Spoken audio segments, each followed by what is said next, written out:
Without the notion of the infantile, psychoanalysis would simply not exist. From the outset of his discovery, Freud took hold of this subject as a sine qua non on basis of the task. The unconscious, that is to say, the repressed part that comes from the infantile, persists throughout the lifespan, and it is at the core of the psychoanalytic theory and practice. I am Gaetano Pellegrini, and this is Talks on Psychoanalysis, the IPA podcast that shares topics published in the IPA Society journals and Congress debates worldwide, brought to you in the voices of the original authors. In preparation of the 52nd IPA Congress, we will present a number of episodes dedicated to the activities that will take place and its theme, the infantile, its multiple dimensions. Please visit ipa.org to explore the extensive program and to register. The 52nd IPA Congress will be held online from July 21st to August 1st, and by visiting our program, you can set your schedule to suit your personal time zone. Welcome to the infantile, its multiple dimensions.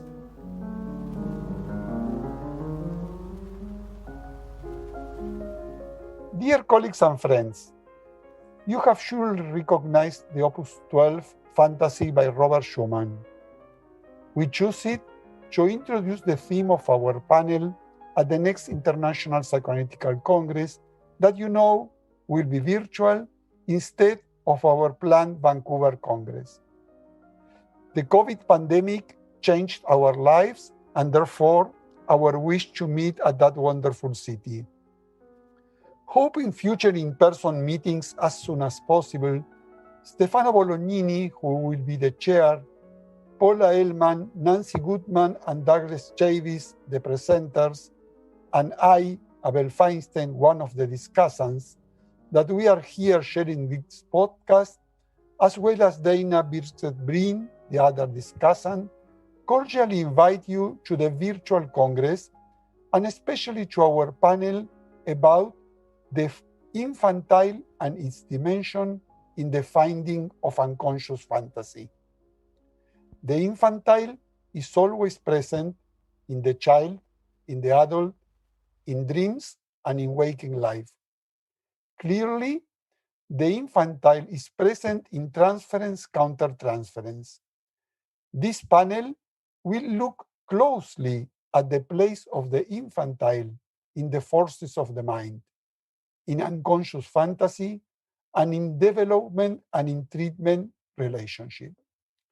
Paula Ellman will talk about the evolving unconscious fantasy in the analysis of a cultural diverse patient, the place of unconscious fantasy of the earliest mother-infant relationship that lives both in the transference and in the embodied experience. Nancy Goodman will use her model of the internal theater, made up of multiple interconnected stages, to show how the infantile is perpetually present in the act of dreaming and the symbols in the dream. For her, the presence or absence of holding and containment in infancy with the mother fills one stage as internal objects interact, connecting the narrative of past, present, and future. She will show us how intense impingements of the external traumas help ignite wishes and fears from the infantile pre-Oedipal and Oedipal appearing in dreams, dreaming, and the telling and receiving of dreams. Finally, Douglas Chavis taking into consideration that unconscious Oedipal fantasy for Freud is considered part of the universal heritage of humans and is unconscious by definition, will address a very interesting theme.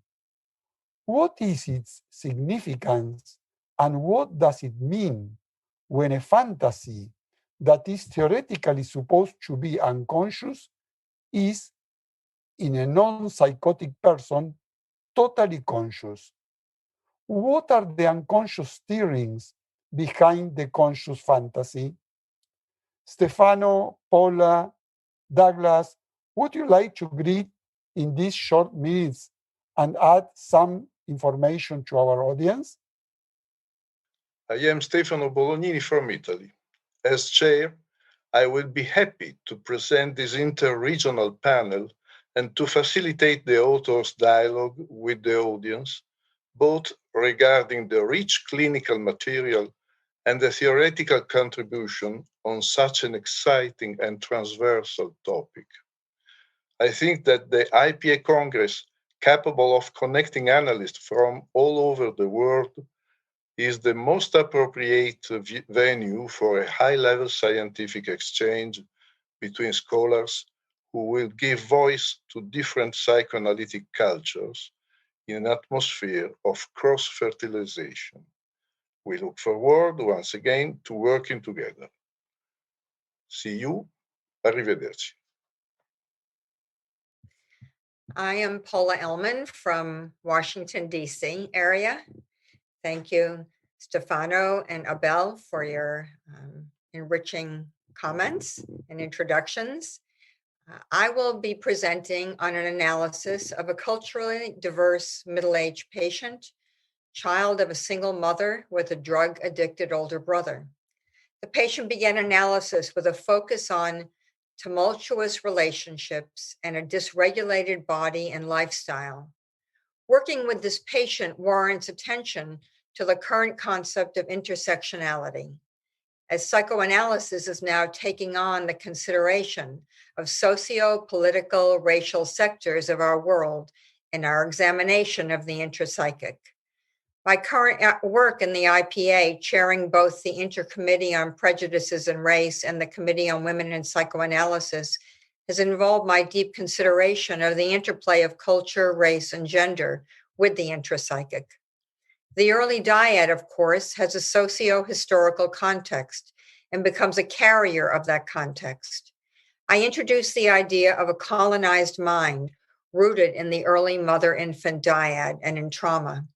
In my paper, I will explore the unconscious fantasy of colonization in the analysis that is expressed in a dysregulated body, in closest relationships, in the texture of the transference. Thank you, and I look forward to meeting you all virtually in a few months. I am Doug Chavis from Washington, D.C. Thank you, Abel and Stefano, for the wonderful introductions to our panel. I will be presenting a clinical case that will allow us to explore and discuss the functioning of conscious and unconscious fantasy. For Freud, the Oedipal complex was the central core unconscious fantasy, a bedrock with its derivatives of almost all unconscious fantasy. But how do we understand a completely conscious Oedipal fantasy that includes both incestuous and parenticidal components? My patient was incapacitated in large part by guilt and shame over conscious, incestuous, and parenticidal wishes. What creates a conscious Oedipal complex, and what unconscious fantasies, if any, may lie behind it? I am hopeful this case will provide fertile ground for both theoretical and clinical discussion. I hope you all learn and enjoy. Thank you. Hello, my name is Nancy Goodman, and I am so pleased to be part of this panel.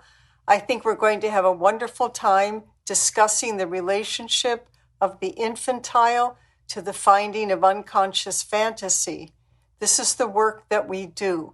I'm going to talk about clinical work with a man during COVID where issues of life and death became prominent and where his dreams developed imagery for us to think about both his infantile experience and what was happening in previous traumas. I look forward to hearing people talk about these issues with us. I will use the idea of the internal theater with the stages, the curtains that open and close, and how they're related in my talk, and always be aware of the music that is being developed. So I look forward to seeing you all in virtual Vancouver.